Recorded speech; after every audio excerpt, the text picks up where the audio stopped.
What's up? What's up? Hope everyone is having a great day.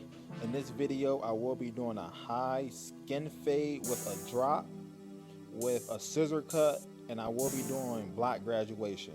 To start this video, I'm just going to start by soaking the client's hair. This allows me to have a lot more control on the hair.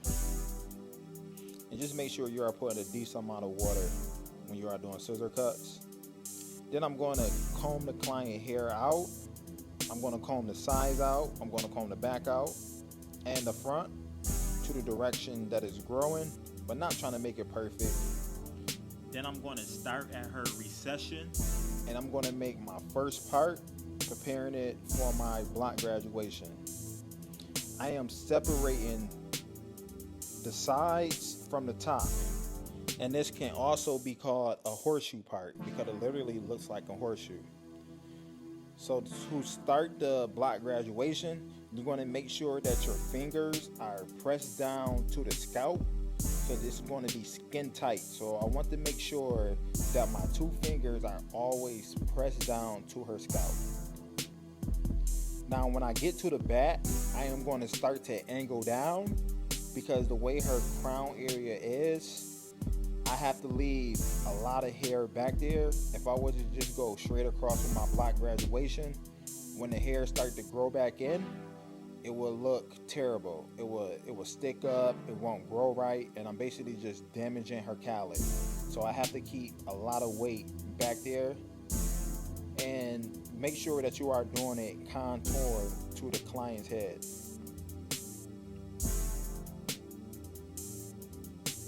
And you can see me right now, I am angling and I'm going downwards because I don't want to cut into that crown area. I just want to keep a shape. Now, her crown area, it was just a little bit too much weight and bulky for me back there.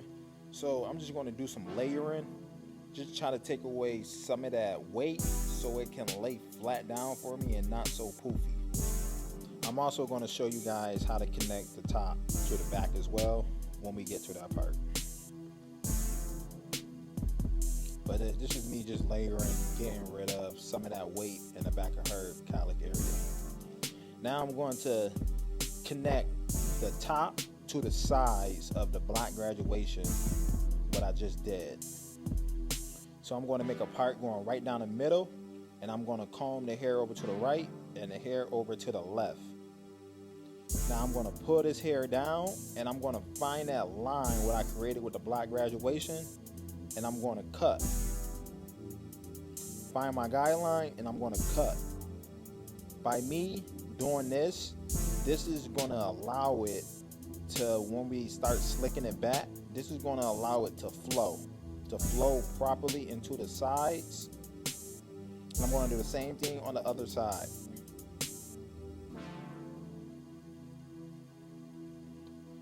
You can see me always checking for my guideline. Now I'm going to disconnect the fringe area because I don't want to cut that short. Now for the fringe area, we want to keep this a lot longer. So we're going to pull this right out to our chest. Come to the other side, we're going to pull her fringe area right out to my chest, and I'm going to cut. We need to keep that a lot longer than the sides because when we go ahead and slick it back, you want that hair to have enough length to slick back. So now this is the easy part.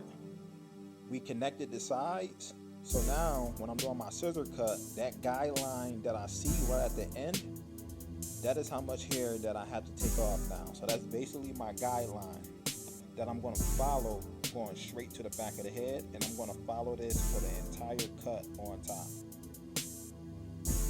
I'm going to follow it straight back. And as long as I'm following my guideline, I'll be good. And I'm just going to comb all the hair forward, and there you can see it. That's my guide. My guide will never leave. As long as you just follow your guideline and you know how to find it, you will be good. And you can see me like checking for it as well. I'm just pulling the hair back with the shears just to see if the guideline really there. Because I just don't want to make it uneven. I want it nice and even on top. me always checking my work. And now the scissor cut is basically complete. I'm just gonna go through this side and just check over my work, just hit the hairs that's hanging over, and the top will be done. Now I'm gonna work on the fringe area. I'm gonna part right through, comb everything down, and I'm gonna bring everything towards my mirror, and I'm gonna cut everything that's hanging over the guide. The reason why I'm bringing it towards my mirror, because I don't want to cut off too much length. I just want enough to slick back. Now I'm just combing everything to see how everything is flowing for me. Now we're going to connect the back. There go my guide. This is going to allow the flow in the back to flow right into her crown area. So it won't be sticking up, it will just lay flat, it won't look poofy, and it's going to connect the same way I connected the sides. Next, I'm going to blow dry her hair. I did put some Tune 45 clay in there, and the way how I blow dry, I like to start with the sides first, and then I like to work my way to the middle. And when I am blow drying, I am never trying to put the heat directly on her scalp. I'm like running it right off her hair. I never want to burn a client. I never want to hurt them, so I'm always making sure they are comfortable in my chair. You know, that's like the same thing for my tools. I never want my tools sharp. I never want nothing biting. I never want to leave red marks on my client. So you always want your client just nice and relaxed when they can just sit back and close their eyes, and you know, after a long day of work, you don't want to worry about hurting your client. So just make sure that it's always comfortable for them. All right, so now that everything is blow dried out, we're going to set in the first initial bar guideline. So my client does not like any C-cups, but she do like a high fade. So I'm going to give her a high drop fade, and I'm going to contour this line to her head shape. And you can see how I did my block graduation. We want to make this guideline almost the same shape as we created with the block graduation. So that's why you see me arch it, and that's why you see me drop it. Now this is very important. I threw on my foreguard. I'm going to run this foreguard right into the block graduation, but I am not trying to take away from the shape. So I'm going up into the block graduation, and I am flicking out. If I was to run it straight through, I'm just going to damage all the scissor work that I previously just did. So keep that in mind. You want to go up to the block graduation, and you want to flick out. You want to keep that shape because you're going to damage your flow. Now I went up about a ½ an inch with the clipper open because we're going to make this fade tight, and I'm not going to stretch it out, so my guidelines are going to be a lot more skinnier.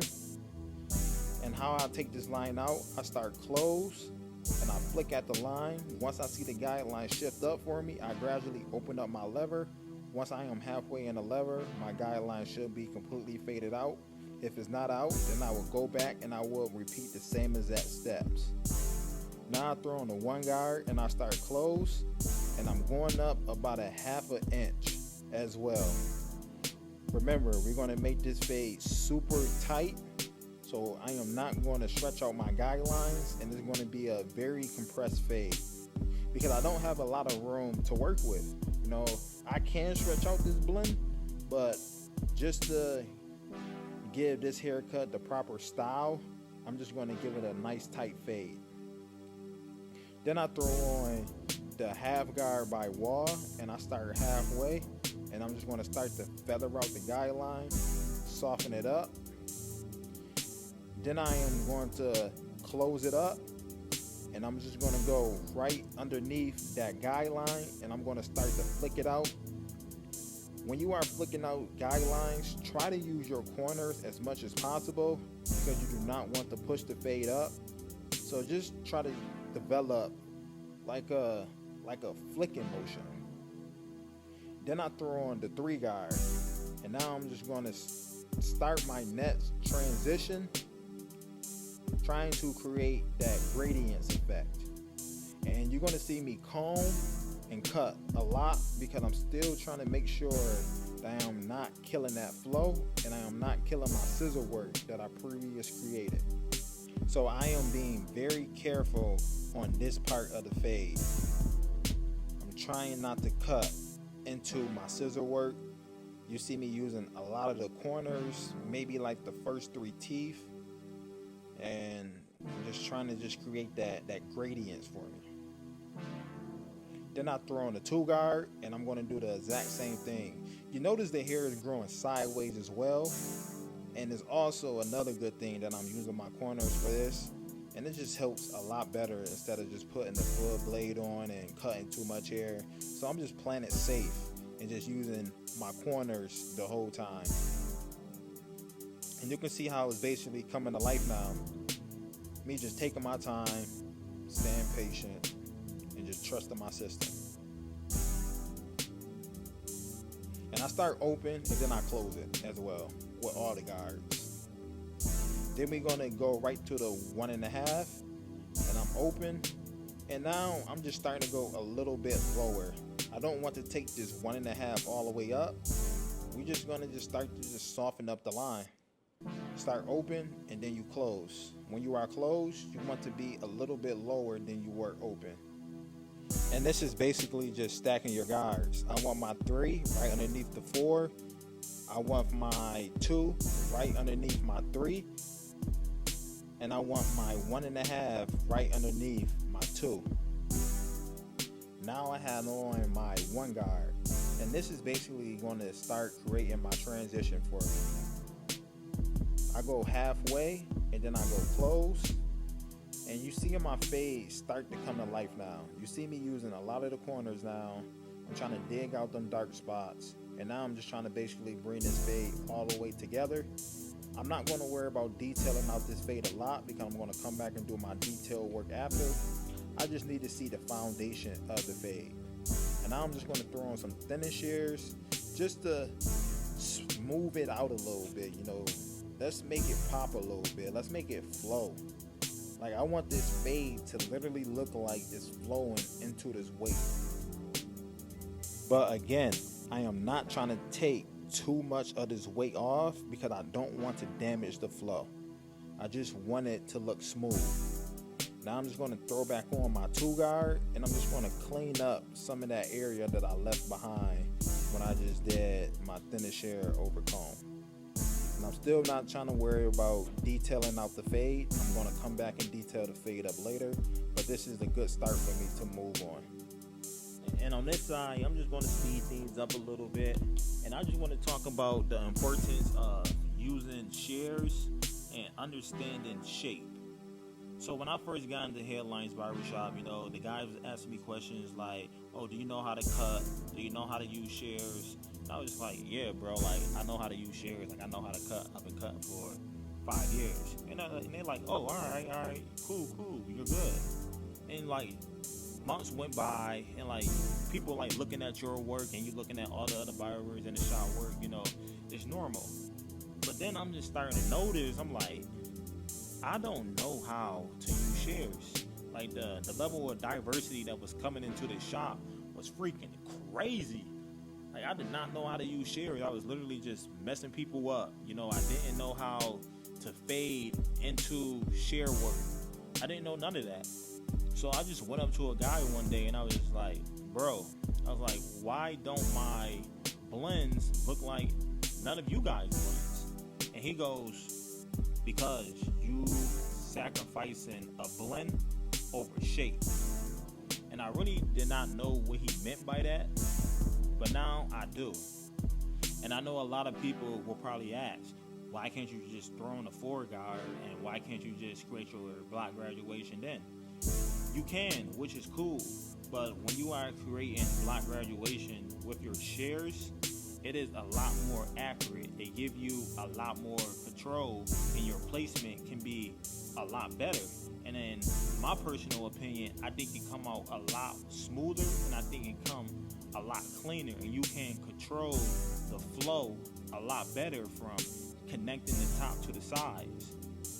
So the moment I stopped using a 4 to debolt and great in graduation and I started using black graduation for everything, that's when I noticed my haircuts started to get a lot better. And that's when I started to notice shape. And I was sacrificing, taking away all this weight that you see right now. I was just getting rid of it because I cared more about a blurry fade than the actual shape of a haircut. You can give out a great blurry fade on anyone, but if I'm just taking away all that weight, you know how that's gonna look when it grows back? It's gonna look terrible. It's gonna look like a bowl cut. So that's why I think it's so important to learn how to do black graduation and learn how to fade into it. Once you figure out how to do them, it will make cutting hair so much easier for you and make your haircuts 10 times much better than they were previously. I promise you, bro. So right here, let me show you guys what I was talking about. Before, I would have just took my thinning shears and I would have just took all this weight that you see me trying to soften up. I would have took it completely out because it doesn't look good to me. It didn't look faded. So I just would have just blended it completely out. And that was me sacrificing a fade for shape.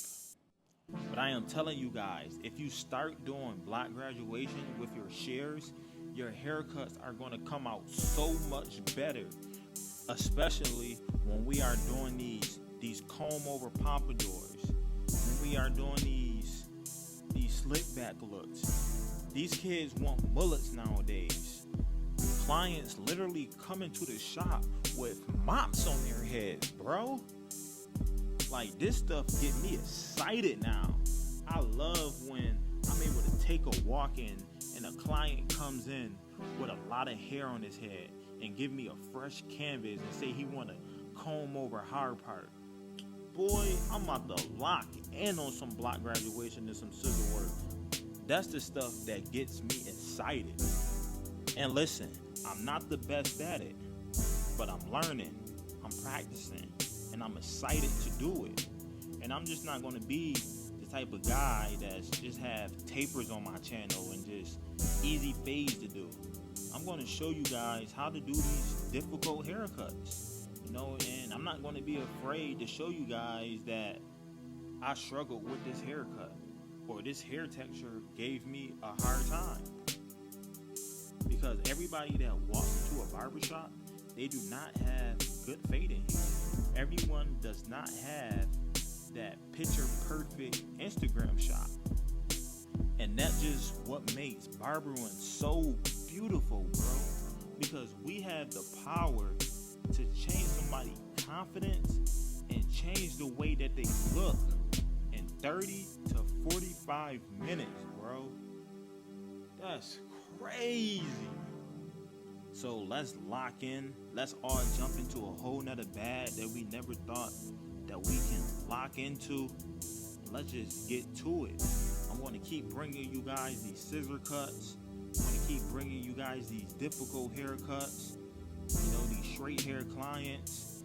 You know, like, just keep learning. You know, we should always be a student of the game, and we should never feel like we know it all.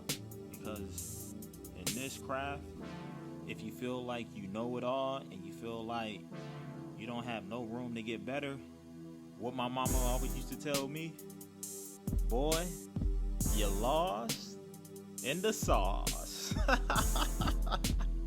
Now let's jump into this haircut. I'm just finishing it off now using my thinning shears, trying to just soften up some of that weight, making sure everything is flowing nice for me. Then I'm going to come in and I'm just going to start detailing up the fade a little bit, trying to just get rid of some of them dark spots. I threw on the 2, and I believe I threw on the 1.5 guard as well, just trying to just lighten it up a little bit, trying to bring this all the way together. Then I go to the other side, try to lighten this side up as well. You can see this side is a little dark, so I'm trying to just lighten it up and give her that big blurry. And this is how Brick came in looking. It's been 2 weeks since she seen me. Britt usually come in every week for her haircut. She needed me bad. She needed me to lock in and save her. And bam! This is how she came out looking. I don't know what she laughing at, but she know what it is. Hair is flowing. Fade is blurry. Please comment, like, and subscribe. It's your boy More Fades, and I'm out.